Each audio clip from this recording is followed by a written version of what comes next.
My name is Mark Smith. My family have been very close with the members of the Kollel since its opening nearly 4 years ago. We really enjoy spending Shabbos meals at the Kollel families. I have learnt with Yossi Dansky for the past 2.5 years, and we have learnt many things together. I also attend the DBLA, davening, breakfast, learning activity on Sunday mornings with a group of friends, which is run by Rabbi Stroh and Rabbi Dansky. Rabbi Glickman used to be involved, and now Rabbi Shoulder is there. I think the Kollel is great for Leeds. A few months ago, I joined with 6 other teenagers from Leeds for a tour arranged by Daniel Stern from the Kollel, and we travelled to Poland and Belarus. Thanks to Daniel's hard work, it was a truly fascinating and inspiring trip. I would like to share my experiences with you. 1:30 a.m. We pulled up in a quiet cul-de-sac in LS17. Am I nervous? I'm not sure. I know the next time I see my mum, I will have seen things that are beyond my imagination. I take my small case, trying to remember what I've forgotten, and get straight on the waiting minibus. I'm handed a hoodie. Leeds Teens for Pinsk, 2017. The long-awaited trip has begun. We land in a small Polish airport, Rzeszów. Everyone is in high spirits, ready to start our unforgettable experience. We meet up with Benji Gordon of J Routes, our tour guide, and head to a small town called Lankut. In Lankut, we were fascinated by the story of the famous convert of the 18th century, Avram ben Avram. As a child, he had seen his father mistreating Jews in the most degrading ways. This led him to question his own religion, and eventually he converted to Judaism. This was a capital crime by Christian law of those times, and he was put to death. His father felt extremely guilty after a lifetime of mistreating Jews, and as an atonement donated money to build a beautiful synagogue which still stands today. That shul was our first stop. We were amazed to meet the caretaker of the shul, a non-Jew who has become so intrigued by Judaism that he can speak Ivrit and knows the history of the Hasidic rabbis better than many Jews.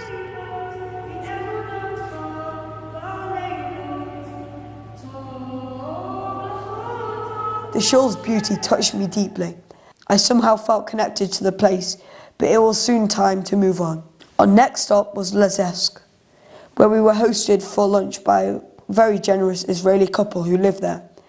There we learnt a song composed by the great Hasidic master who lived there. We then went to the burial place of the great rabbi. Benji suggested that we write a prayer on a piece of paper and place it on the grave, as many people do. The building was very busy, with other visiting tour groups. We didn't know the other tourists, but being Jewish was enough to connect us. We found ourselves singing in song with an Israeli group accompanied by a guitar, inspiring each other as our paths crossed so far from home in a land so recently soaked with Jewish blood. For some of us, this was the highlight of the trip.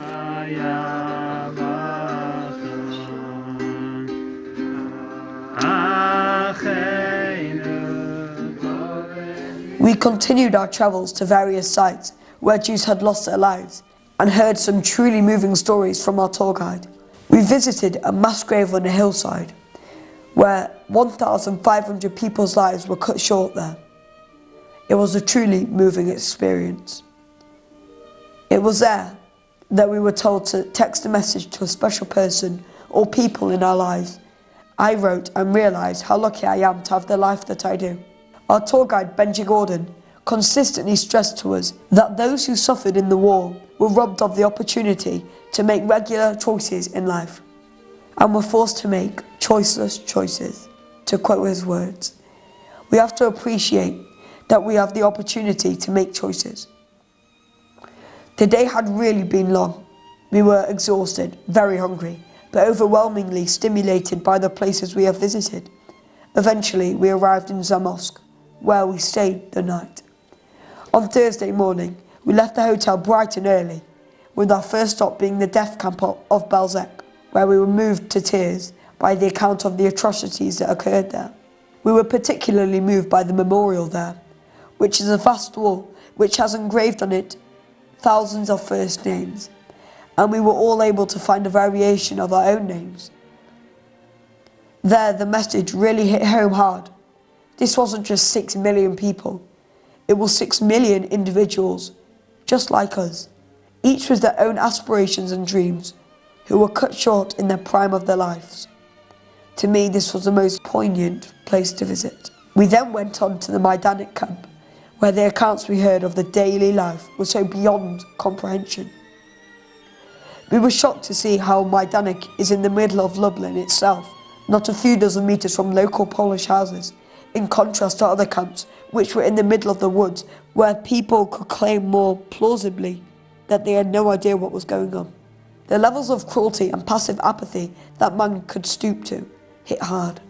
It is difficult to relay the brutalities that we saw and heard. In particular, we followed the story of Helena, a young girl who went through the horrors of the Holocaust. We visited the rooms where she last saw her mother and was suddenly and unexpectedly segregated from her. She eventually came to the realization that her mother had been gassed. She was simply not able to come to terms with it. Helena's story continued.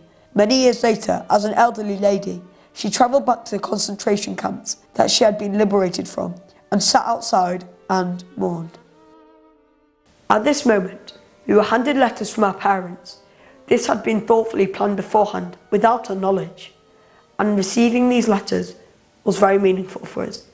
It is something we will treasure forever. On Thursday night, Yossi Dansky returned to his family in England, and we were joined by Danielle Stern for the next leg of our trip. After seeing the horrors in Poland, it was definitely time for a change. As we headed to the hotel for Thursday night, Rabbi Kramer was very excited, and he explained why. The hotel, which till today is a huge, beautiful, eye-catching building, was actually the former Yeshivas Chaim Melech Lublin, built in the early 1930s by Reb Meir Shapiro. This yeshiva was the first of its kind, a place where the yeshiva boys would have all their needs seen to, and they would be free to devote their time to Torah study. We spent some time in the base midrash, hearing about the productiveness of this great man, Reb Meir Shapiro. Early Friday morning, we set off for Pinsk, Belarus. It took us all day to reach Pinsk, as the borders between Poland and Belarus is a very time-consuming procedure. Shortly before Shabbos, we reached the orphanage in Pinsk, where we were staying, and the apparent poverty of the Jews of Pinsk shocked me to the core. One girl proudly opened her cupboard, displaying only a cup and a pen. On Friday night, we joined the singing and dancing in shul. It was amazing to see the excitement that Judaism brought to the children of Belarus. It's something I always hope to carry with me. It is amazing to see people keeping Judaism in such difficult circumstances.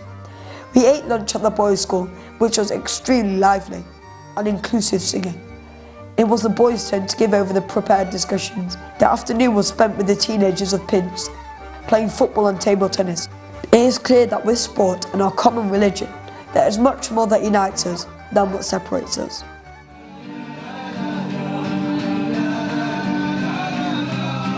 The Shabbat spirit continued after Shabbat with a kunzit or tish, heartfelt singing accompanied by guitars.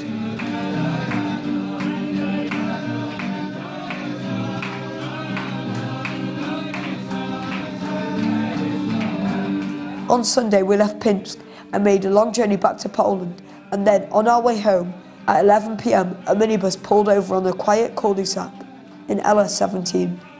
Leeds teens for Pinsk had returned, ready to share and spread what they had experienced and learned.